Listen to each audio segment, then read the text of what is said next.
Racing on Saturday was a Doomben. Track played unbelievably well. The track started around about the heavy 8 and got into the 7 range and was improving all the time. And this track has just held up so well over this wet period and just performed, outdone Eagle Farm by lengths. Anyway, Macbet. We had a pretty ordinary day. We couldn't get into play most of the races, so hopefully next week will be a lot better. In this first race, not much to say here. Nick's Reward, there was plenty of money for it.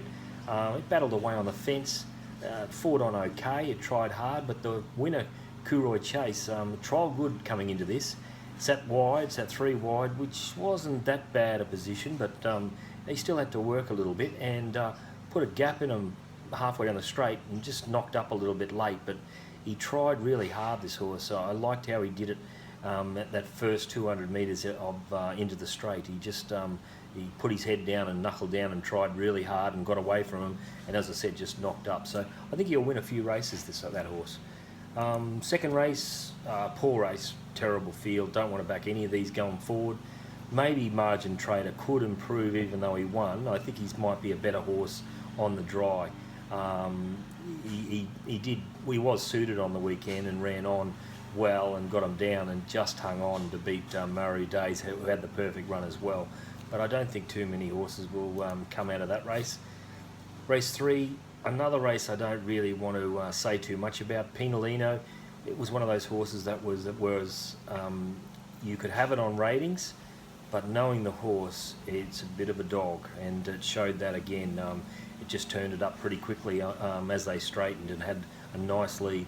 Spiral fought on okay. Sahara Siren, as we said on the Macbet sheets, it was just going to be in a tricky position, no speed back in the field, and it couldn't get into the race. It made some ground down the straight. It'll win some races this time in, but this wasn't the race to bet up on. American Diva tried hard. The sectionals didn't suit it and got to the line okay. But it's one of those races that I don't think too many horses will come out of. Race 4, this was very tricky to me. I had Brazen Moss fairly short, and only because Too Good to Refuse was going to get back, and Brazen Moss, I thought, may have even led. Now, I wasn't confident with that. If I put Brazen Moss back with Too Good to Refuse, then I had Too Good to Refuse just in front of Brazen Moss. Now, when I had something on Brazen Moss, and then when he came out last and Too Good to Refuse was just in front of him, I bailed off Brazen Moss thinking Too Good to Refuse will be too good for it now, and as it turned out, I was wrong. Brazen Moss sectionals were really good. I don't really know how it did it. They ran home around about 4.5 lengths above average, and it gave Too Good to Refuse a couple of lengths into the straight. So it was a very nice win, and it'll win again. Too Good to Refuse didn't do anything wrong. It just did what it could do. Race 5. This race was won by Mount Nebo. Perfect ride by Brown. Finally, he didn't look for runs in the straight. He came out in the perfect position, perfect ride, did everything right, and that's how he should ride. He's very good rider when his balance is perfect. He just looks for runs too often. If he came to the outside when the horses haven't done too much work, he would just be better than these in Queensland. Or he still rides a stack of winners, but at the moment he's just making some blues. Lady Jet Setter in this race was very unlucky. It came out about 1.5 lengths behind. It would have led, and it loomed to win and just got run down by Mount Nebo. Now, if Lady Jet Setter would have led, I think it would have won. So, but it is one of those horses that it's hard to catch. Sonny Tomso was a little bit unlucky, but that's Sonny Tomso. Another horse that ran on not too bad was Mr. Fabulous. Sharp Hustler, the one we thought had a little chance. It got back too far, which we thought could be the case. It knocked up the last little bit. I was just a little bit concerned that it didn't hit the line as good as what I would have thought. Going on to race 6, another race I played in. I could have thrown something on Calendula and I didn't. I was dirty on myself because it was right on the price that I had it. I should have saved on it. I had something on Speed Gonzales.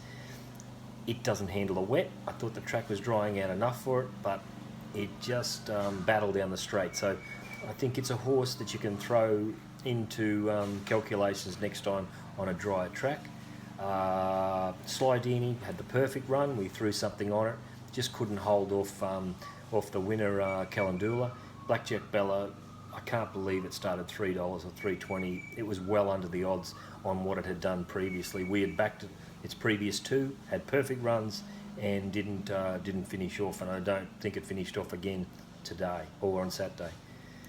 Going on to race 7, Time to Talk. Good ride. It finished in a position that closer than we thought, and we had this horse around about the $5 mark, and it was, I think, about $4.60 into $3.50, and it got into the position that it could track the favourite, and it was always, when it was only a bit of length off it, it was always going to beat it.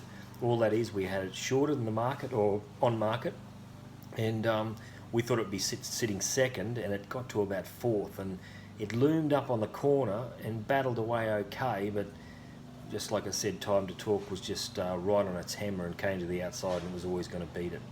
Apart from them, Desert General battled away, but it's hard to catch as well. The last race, the winner here, we were against it, our BB. We thought it would get back too far again. The speed was quite okay, and the last sectional wasn't anything flash, and that's made it easier for our BB to power over him. This horse is, you just don't know where this horse is going to get to. We thought it might have come to the level that it could get to, and what it's done is kept on improving. After the line last start, it just it powered, and we didn't take into consideration that, and that was a big problem, failure of ours, that we didn't see that. It did a good job. It ran past these easily. As I said, the last sectional wasn't as good as what you would have hoped, but the horse is improving every run. Kubis, very well backed. We had a good bet on it around $7, coming to about $4.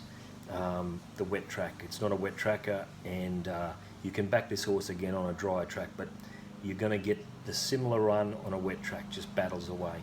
Pinch Mountain was wide. The one down the bottom we thought had a little rough chance. Victory 8, we backed this horse, thought it would be running about 5th or 6th in the fence. On the corner, he was tailed off. He just couldn't go early, and then down the straight, he ran on well without trying it. You know, he just didn't do too much on it down the straight, and I just don't know what to think about it. The run's good, but that early part of the race where he didn't want to try, that's a real problem for me going forward. Anyway, that's about all from Doomben. Hopefully we can get back on track next week.